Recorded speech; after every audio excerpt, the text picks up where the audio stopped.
Hello बच्चों, आज हम करेंगे एक्सपोनेंट्स एंड पावर। तो एक्सपोनेंट्स पावर में सपोज करो जैसे हमने पढ़े हैं कांस्टेंट्स एंड वेरिएबल्स। तो सपोज करो जैसे x है, ठीक है। x एक वेरिएबल है और इसके ऊपर कोई पावर लगी हुई है, ठीक है। पावर जनरली हम ऊपर लिखते हैं सुपरस्क्रिप्ट में। यहाँ पे सपोज करो x की पावर 2 है ना। जैसे हमने स्क्वायर में पढ़ा था तो इसे हम स्क्वायर कहते हैं। तो इसका मतलब होता है x multiplied by x. X 2 time multiply है। ऐसे ही अगर x की पावर 3 है तो इसका मतलब है x 3 बार मल्टीप्लाई है, ठीक है। तो ऐसे ही अगर इन जनरल हम लिखते हैं कि अगर x की पावर a, तो इसमें टर्मिनोलॉजी बच्चों ऐसी होती है। जो ये नीचे लिखा हुआ है x, ठीक है, ये x की पावर a है। ऐसे ही ये कोई नंबर की पावर, कांस्टेंट की पावर भी हो सकता है, जैसे 5 की पावर 4, है ना। तो ये कांस्टेंट में भी हो सकता है और वेरिएबल में भी हो सकता है।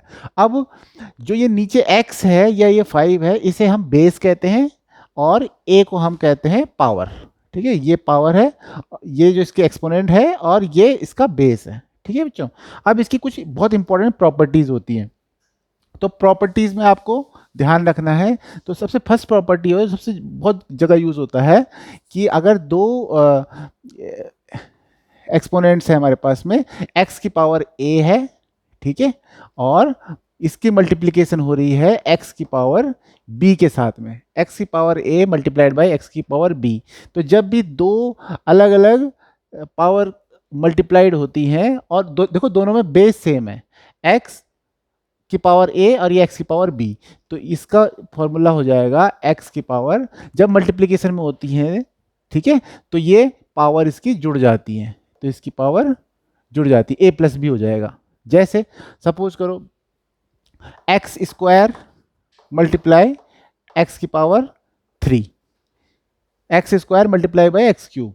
तो इसका इसका आंसर क्या होगा? तो क्योंकि x square multiply by x cube, ये इसका आंसर हो जाएगा एक्स की power 2 plus 3 is equal to x की पावर 5।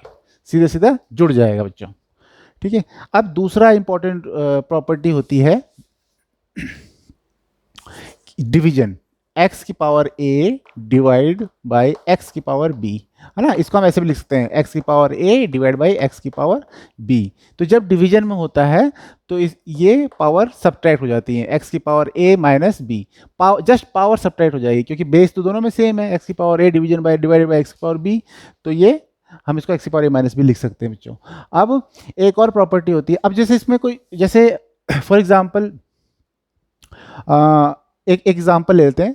जैसे सपोज करो x की पावर 3 है डिवाइड बाई x की पावर 2 है ना। तो ये इसका आंसर क्या हो जाएगा? सिंपल, x की पावर ये 2 ऊपर जा करके 3 माइनस 2 हो जाएगा। x की पावर a, ये a है और ये b है ना। x की पावर a अपॉन x की पावर b, यहाँ बेस सेम है। देखो ध्यान देने वाली बात है कि यहाँ पे बेस सेम है।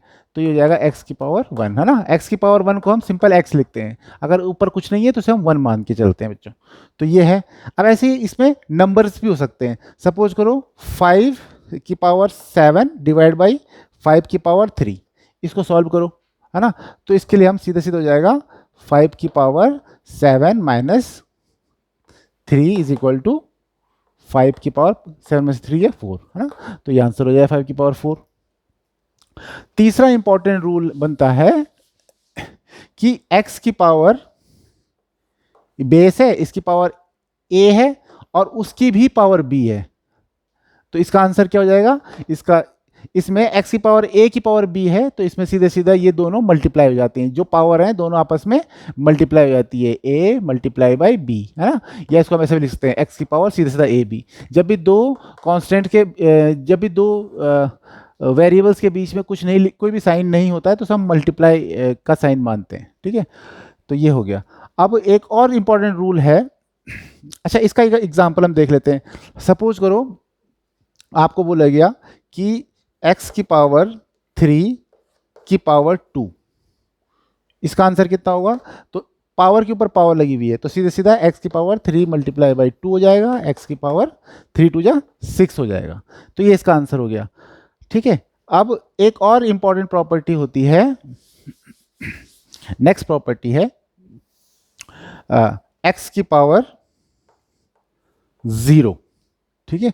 किसी भी चाहे वो नंबर हो चाहे वो वेरिएबल हो, किसी की पावर भी अगर जीरो हो जाए तो उसको हम सीधा सीधा वन लिखते हैं, चाहे वो 1000 की पावर जीरो है चाहे वो 10,000 की पावर जीरो जीरो है, इसे हम वन लिखते हैं बच्चों। ठीक है।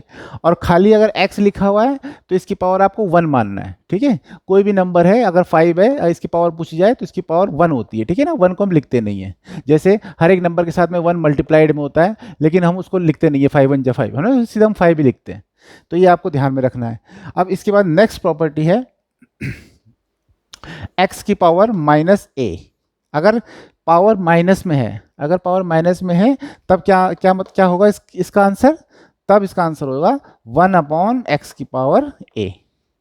कि अगर पावर माइनस में है तो कभी भी x की पावर माइनस ए सीधे सीधे सॉल्व नहीं करना है आपको। अगर x की पावर -2 है तो उसको ऐसा नहीं करना कि x मल्टीप्लाई बाई x, ऐसा नहीं करना उसको। ठीक है। उसको आपको पहले 1/x की पावर ए करना है। जैसे सपोज करो आपको बोला गया x की पावर -2 सॉल्व करो या 3 की पावर -2 को सॉल्व करो, तो इसको आप पहले करोगे 1/3 का स्क्वायर। हमेशा पावर को पहले आपको प्लस में लाना है। और प्लस में कैसे लाओगे, अगर 3 की पावर -2 है तो 1 करके 3 को स्क्वायर कर दोगे, है ना, क्योंकि पावर माइनस में है तो 1 करके उसको पावर को आप प्लस में ले आओगे। ऐसे ही यहाँ पे क्या हो जाएगा, x की पावर -2 है तो ये 1/x स्क्वायर हो जाएगा, प्लस हो जाएगा। ठीक है। तो ये एक इंपॉर्टेंट प्रॉपर्टी है। ये सारी प्रॉपर्टी ध्यान में रखनी है आपको, ये बार बार यूज होती है। ठीक है। नेक्स्ट आपका आता है एक और प्रॉपर्टी है, हम रब कर लेते हैं। एक और इंपॉर्टेंट प्रॉपर्टी है जिसे कहते हैं डिवीजन में ही अलग अलग बेसिस हैं। x/y की पावर अगर a है तो इसका क्या होगा, अगर बेसिस अलग अलग हैं और a की पावर से दोनों, तो ये पावर डिवाइड हो जाती है दोनों में, x की power a divide upon y की पावर a। तो ये x की पावर भी है और ये क्योंकि ब्रैकेट लगा हुआ है तो x की पावर भी a है और y की पावर भी a हो जाएगा। ठीक है। तो ये है। अब इसके बाद अगर मल्टीप्लिकेशन में भी ट्रू है, ये मल्टीप्लिकेशन में अगर आपके पास में ऐसा है एक्स वाई की पावर कॉमन पावर है a, तो ये क्या हो जाएगा, x की power a multiply by y की पावर a। ठीक है। तो इस पे बहुत सारे अलग अलग टाइप के क्वेश्चन बनते हैं बच्चों। ठीक है। तो इस पे इन प्रॉपर्टीज़ को अप्लाई करके हम इस पे आगे आगे लेक्चर्स में इस पे हम क्वेश्चंस भी करेंगे बच्चों। ठीक है। आई होप आपको ये क्वेश्चन समझ में आए होंगे। अच्छा, इसमें इसी तरह से अगर सपोज करो जैसे बड़े बड़े नंबर होते हैं तो उनका साइंटिफिक नोटेशन होता है। तो जैसे हम लिखते हैं बड़े नंबर्स को, जैसे अगर आपके पास में 1 है, 1 को हम क्या लिखते हैं, 10⁻0। किसी की भी पावर 0 कर देंगे तो 1 होता है, हमने पढ़ा। ठीक है। अब अगर 10 है तो 10 को हम क्या लिखते हैं, 10⁻1। 100 को क्या लिखेंगे, 10⁻2। तो 1 के बाद जितने जीरो हैं 10 के बाद उतनी ही पावर लगती चली जाती है। जैसे अगर 1000 है तो ये हो जाएगा 10⁻3। ठीक है। तो आपको अब ये आपको ध्यान में रखना है कि 10⁻0 1 है, 10⁻1 10, 10⁻2 1 के आगे 2 जीरो, 10⁻3 1 के आगे 3 जीरो। ठीक है। अब इसका यूज करते हुए हम सॉल्व करेंगे। जैसे कोई नंबर है ना, सपोज करो 3568, ये कोई नंबर है। ठीक है। तो इसको हम कैसे लिख सकते हैं, 3 मल्टीप्लाइड बाई 10⁻3, ठीक है, प्लस 5 मल्टीप्लाइड बाई, क्योंकि ये 3 ये 1000 प्लेस में है तो 3 मल्टीप्लाइड बाई 10⁻3, तो 10⁻3 1000 हो गया, 3 इंटू 1000 हो गया, फिर 5 इंटू 10⁻2 प्लस 6 इंटू 10 प्लस 10⁻1 हो जाएगा ना ये, एंड देन प्लस 8 इंटू 10⁻0। इसको हम ऐसे लिख सकते हैं। ठीक है बच्चों। अब इसको आप ऐसे भी लिख सकते हो कि 3.5, इसको हम ऐसे लिखते हैं 3 शॉर्ट में लिखना अगर ना, 3.568 इंटू 10⁻3, ये भी लिख सकते हो आप। 10⁻3 आपने अलग कर दिया, 1000 से मल्टीप्लाई कर दिया और डेसिमल प्लेस यहाँ से 3 प्लेस इधर लगा दिए। ठीक है। ऐसे ही अगर आपने लिखना है 7 8 9 4 2 3 7, तो इसको आप शॉर्ट में लिख सकते हो 7.8 और जितने भी नंबर हैं 1 2 3 4 5 6 इंटू 10⁻6 कर दिया, इसको इस तरह से लिख सकते हो। ठीक है। तो ये एक साइंटिफिक